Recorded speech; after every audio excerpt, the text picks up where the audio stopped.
Assalamu alaikum wa rahmatullahi ta'ala wa barakatuhu. Aláfíà Ọlọ́run, àánú Ọlọ́run, oore àjẹjẹtàn Ọlọ́run ọba kí ó máa bẹ̀ mí àti yín kó máa bá gbogbo wa káàkiri gbogbo ibi tí ẹ ti ń gbọ́ mi tí ẹ sì ń wò mí, Allahumma àmín.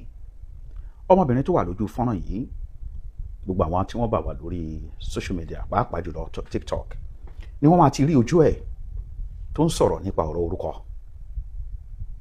Èmi gẹ́gẹ́ bí ẹnìkan mo decide láti má sọ̀rọ̀ nípa ẹ̀ nítorí pé kì í ṣe gbogbo nǹkan tó ń lọ bẹ́ẹ̀ la máa fún lésì. Kì í ṣe gbogbo irú àwọn nǹkan bẹ́ẹ̀ tá bá rí la máa fún wọn ní cheap popularity rárá. Ṣé ẹ rí irú àwọn nǹkan báyìí kò ní ìtumọ̀, àìní ìtumọ̀ ẹ̀ òun náà ni ò ní jẹ́ kí èèyàn pay much attention lé lórí nítorí pé ẹ̀ ń bá fẹ́ gbọ́ òdodo ó mọ ibi tí wọ́n máa wá òdodo lọ. Ẹlẹ́ẹ̀kejì tó wá fẹ́ mú mi sọ̀rọ̀ nípa fídíò yìí lẹ́yìn ìgbà tí mo ti rí títà àkọ́kọ́ mo wá rí fídíò kan ní àárọ̀ yìí. Fídíò òun ló wá fẹ́ jẹ́ kí n wá sọ̀rọ̀ tí mo fẹ́ fi àdírẹ́sì ọ̀rọ̀ ọmọ náà. Ẹ jẹ́ ká jọ wo fídíò ọ̀hún. Bismillah. Màámi, ẹ̀yin ẹ̀gbọ́n mi, ẹ̀yin àbúrò mi, ẹ̀yin fámìlì mi lápapọ̀ àtẹ̀yin fáǹsì mi, ẹ̀yin lẹni fídíò yìí. Kí Ọlọ́run ọba ọlọ́jọ́ tèmi kó bá mi fi ọ̀run kẹ́ bàbá mi Abdulmalik. Mo wá yọ Abdul yẹn kúrò báyìí tó rán ni pé Abdul mi sí ẹrú, mo yọ kúrò ní orúkọ yín. Gbogbo yín lẹni fídíò yìí. Tẹ́ ẹ bá pè mí tí fóònù mi ò lọ mọ́, kẹ́ pè mí tí mi ò lè píkì kọ́ yín, á jẹ́ wípé wọ́n ti gbé mi course àwọn kan wà tó ń threaten mi. They are trying to track me down. Mo ṣe fídíò yìí tẹ́ bá ti rí mi online mọ́. Àwọn tẹ́ máa dìmú, tẹ́ máa bí léèrè pé bo ni mo wà. Àwọn ni Mr. Olifia Allah, mi mọ bí tó wà, but mo rí wọn tó ń ṣe fídíò fún mi. Mrs. Aduke, àkáǹtì tó ń lò wọ inú page fídíò tí mo ṣe, àkáǹtì tó fi wọ live stream mi, Ìṣẹ̀ṣe làgbà náà fi wọlé. Mo dẹ̀ ń bi wọ́n léèrè nínú live yẹn wípé ṣé lóòótọ́ ni ẹ̀ ń try láti arrest me. She did say yes. Náà Nafisa, gbogbo wa la ti gbọ́ ọ̀rọ̀ tí ọmọ tí ó jẹ́ Nafisa yìí tó sọ. Ẹ jọ̀ọ́ ẹ bá mi táàgì ẹ̀ ní fídíò yìí, ẹ jẹ́ kó dọ̀dọ̀ ẹ̀ kó gbọ́. Ṣe rí àwọn fámìlì ẹ̀ tó ń pariwo yẹn náà káwọn náà gbọ́. Ó mention orúkọ àwọn èèyàn méjì kan, ó ní wọ́n wà after life òun. Mo wá fẹ́ ṣàlàyé ọ̀rọ̀ fún ẹ. Nafisa, ẹ̀pà ń para ẹ̀ olóhùn pàjá. Ó mọ̀ túmọ̀ nǹkan tó ń ṣe ni. Tó bá mọ̀ túmọ̀ nǹkan tó ń ṣe, ó ní ṣe nǹkan tó ń ṣe.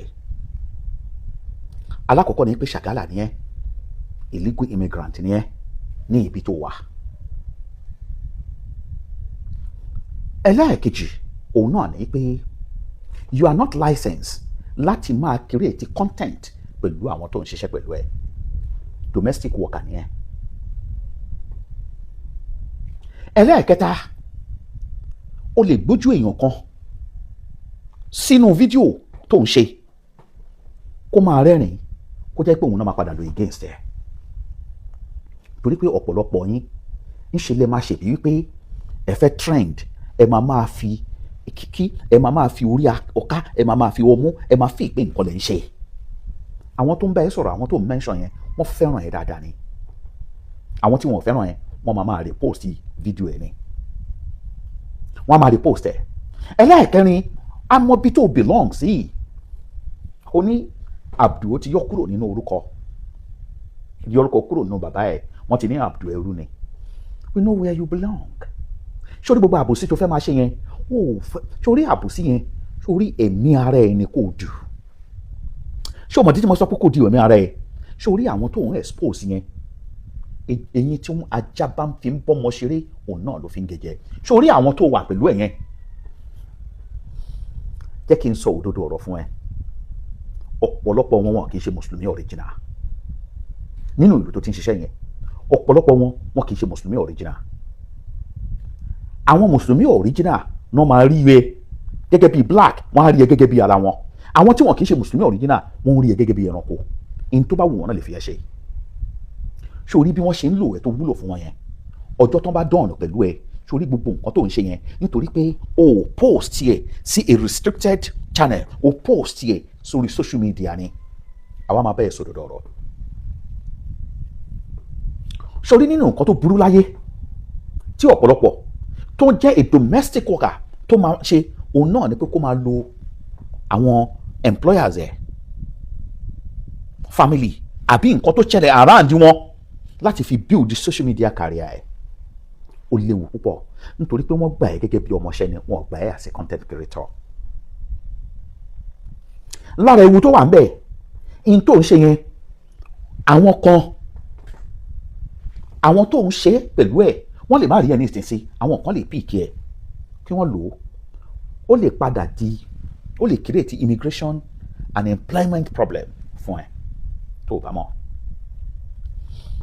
ìyẹn mo sọ yẹn torí àwọn tó ń dárúkọ yẹn àwọn kan ní problem yẹn ìwọ gangan ní problem rẹ ìwọ ni kí o ṣọ́ àwọn nǹkan tó ń ṣe sórí ẹ̀yin family mi tó máa ń pè yẹn ọjọ́ tó bá ṣẹlẹ̀ wàláhì àwọn family yẹn wọn ò ní wà after ẹ everybody mama bad life títí ẹ lọ ni you have to be very very careful nítorí pé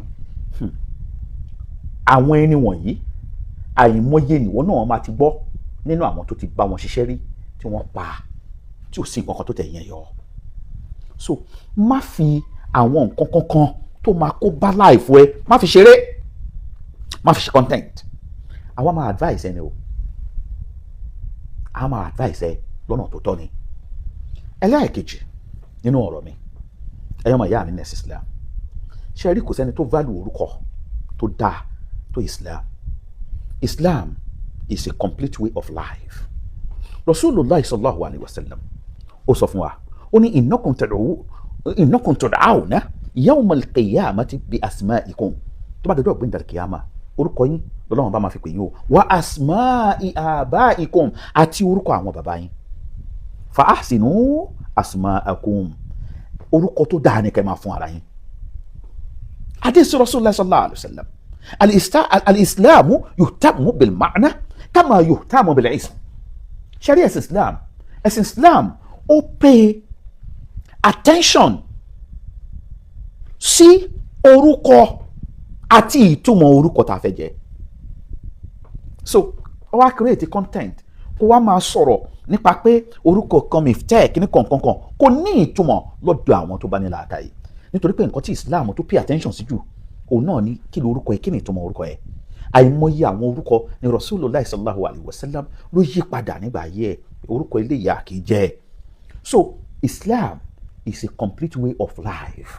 So Islam yàtọ̀ sí nǹkan tó lè fi ṣe content ó yàtọ̀ gbogbo àwọn nǹkan wọ̀nyí ó ti yanjú ọ̀rọ̀ Islam ó ti yanjú ẹ̀ pátápátá so therefore ìwọ ni kò ṣọ́ra pẹ̀lú àwọn nǹkan tó ń ṣe as a content àti mi àti ọlọ́run ọba jọ̀wọ́ máṣe ìṣàánú wa subhana rabbika rabbil izzati amma yasifun wassalamu ala al-mursalin alhamdulillahi rabbil alamin.